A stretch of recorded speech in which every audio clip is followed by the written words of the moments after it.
இப்பதான் வாரான், வடக்கன் படையெடுத்து வாரான். 1.5 கோடி பேர் உள்ள வந்துட்டான். 1.5 கோடி வாக்குரிமை பெறுகிறான்.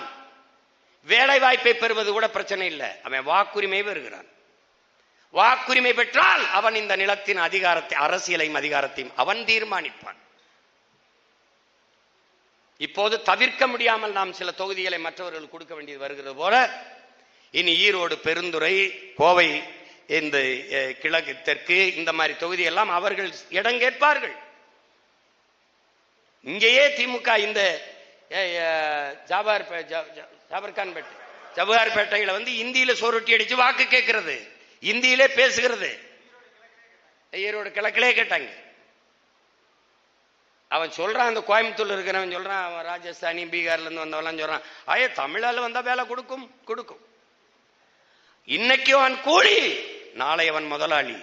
குறைந்த வேலைக்கு, குறைந்த கூலிக்கு வருகிறான் என்று நீ வேலை கொடுக்கிறாய். அவன் தவிர்க்க முடியாத வேலையாளாக மாறிய பிறகு அவன் கூறுவதுதான் கூலி. அவன் 5000 கேட்பான். இன்னைக்கு 500 ரூபாய்க்கு செய்யறவன் 5000 கேட்பான். நீ கொடுத்தாக வேண்டும். நம்மளை திராவிடன் உழைப்பிலிருந்து உழைக்கிற திறனற்று குடிகாரனாக்கி கஞ்சா